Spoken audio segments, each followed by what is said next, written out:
Greetings everyone, I am Dr. Wolf, and several weeks ago, the folks over at Tales of Equestria had reached out to me wanting to send me some copies of their books in the hopes that I would make a video about it. And yeah, all the time I've spent playing brony D&D over the past few years, I've really come to enjoy Dungeons & Dragons. And the thought of a My Little Pony version of Dungeons & Dragons certainly made me curious. So I wanted to take a look through what they had to offer. And they sent me quite a bit of material to look through, I will definitely give it that. Now, I will say that this is not the first set of Dungeons & Dragons books based on the My Little Pony world that I've seen. Going to conventions over the last few years, I know that there are fan-created systems based in the world of Equestria, so Tales of Equestria is certainly not the first to tackle this kind of idea. However, it is officially endorsed by Hasbro, so going through these books, you will find tons of characters and locations and scenes from the show and even the movie. And the fact that it is endorsed by Hasbro comes with certain positives and negatives, which I will get into later. But over the course of a week, little by little, bit by bit, I went through each of these books because, again, I tend to get headaches from a lot of reading in one sitting. But there is quite a bit of interesting material here. Naturally, you have your map of Equestria and a lot of locations to choose from when you're setting up your own adventures. And a lot of the materials are definitely geared towards anyone who really hasn't ever played a Dungeons & Dragons game before. Now, that's not to say that people who have tried D&D before can't get anything out of Tales of Equestria, because, yeah, there are certainly several different levels of complexity depending on what kind of game you want to play, but I will give praise to the team at Tales of Equestria for making it very user-friendly.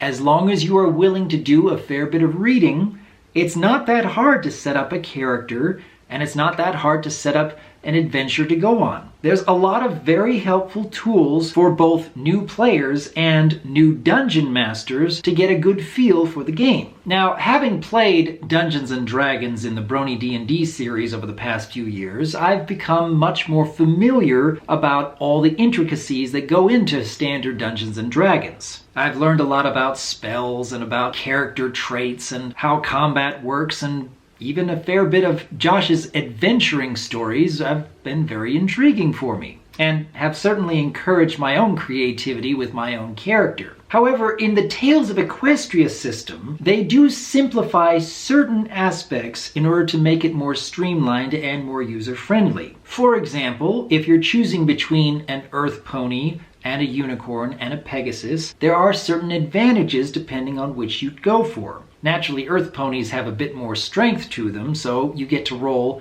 a higher dice value in order to get through certain challenges. And of course, Unicorns have access to magic, which allows for levitation and much more complex spells for when your character is able to learn them. And of course, Pegasi have the ability to fly, overcoming certain obstacles in the ways the other two pony races simply can't. I also appreciate that Tales of Equestria includes the elements of harmony. For when you're setting up your character, you choose which element your character would be leaning most towards, and it can have an effect on how you go through an adventuring story. I also very much appreciate both the talents and the quirk system. Now, talents you can think of, say, a pony's cutie mark, something that they are naturally very good at and thus get a much better chance at overcoming a certain challenge associated with it. But what I enjoy even more is that when you're setting up a pony character, you also choose a quirk, which is actually a negative attribute in most cases. Like, for example, if you had a quirk of being, say, hyperactive like Pinkie Pie, you tend to have a short attention span, and thus, in certain situations, that may not be very helpful. Or you can be like Fluttershy and be super shy, and thus have a bit of a negative penalty in certain social situations. I appreciate when you are designing a character that you have both strengths and weaknesses that are unique to that character, because it makes it much more interesting going through an adventure when You not only have a great talent to overcome certain situations, but you have a negative quirk that may be a detriment in other situations. When you have both strengths and weaknesses, it makes for a more intriguing character to follow. Much like with my character in Brony D&D, Owen Lightbringer, I specifically wanted something negative that at first none of the other party knew about.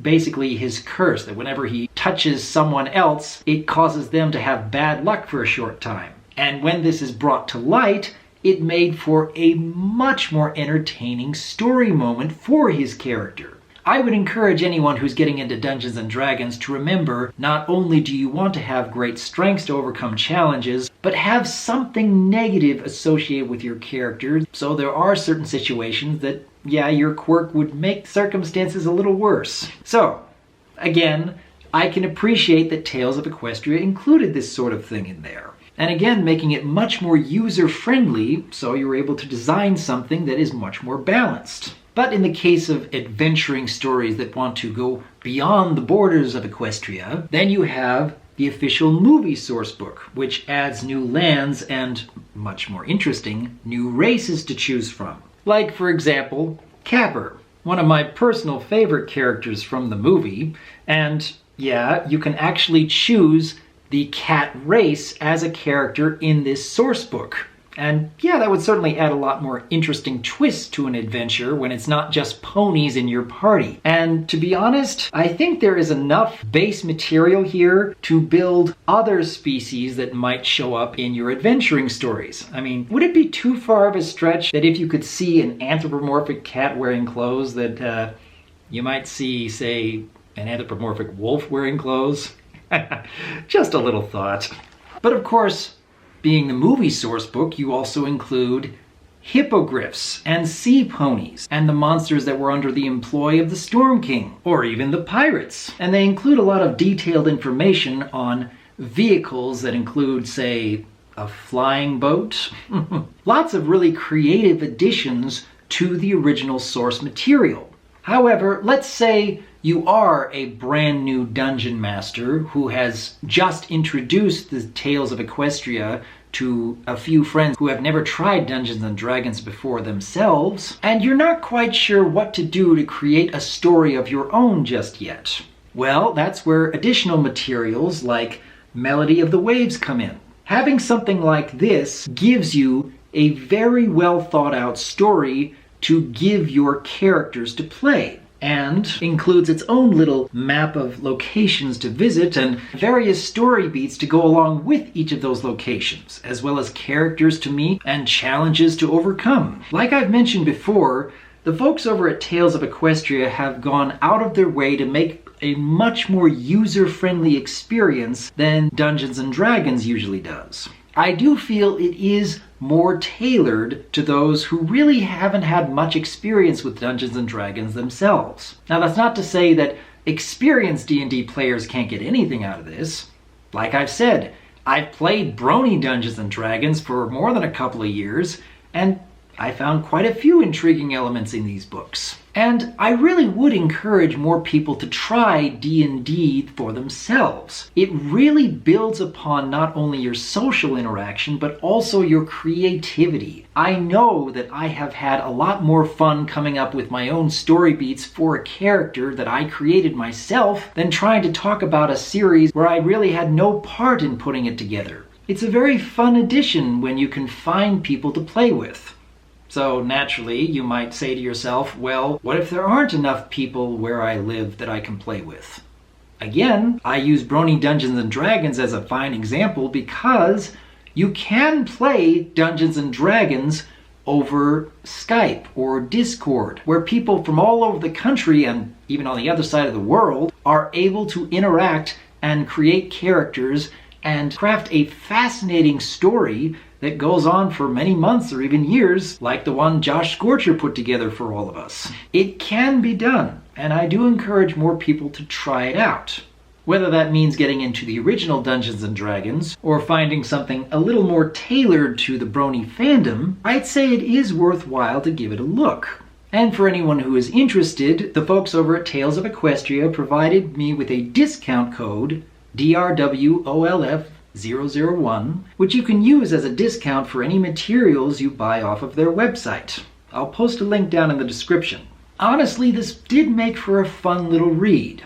It's much less complex than what I've seen of Dungeons & Dragons, making for a more user-friendly experience. But there is still a ton of interesting material to look through. The first book has over 150 pages of characters and locations and challenges, talents and quirks and what have you. The follow-up movie book is another 100 pages of expanding beyond the borders of Equestria. And for anyone who wants to try Dungeons & Dragons for themselves but aren't too sure about crafting an adventure story of their own just yet, there is supplemental material to help you with those first steps. I don't know if any of you out there have tried Tales of Equestria for yourselves just yet. I haven't been given the opportunity, but I do hope that these books can find use somewhere in the future. But for anyone who has tried Tales of Equestria, I would encourage you to write your own experiences of the game in the comments below.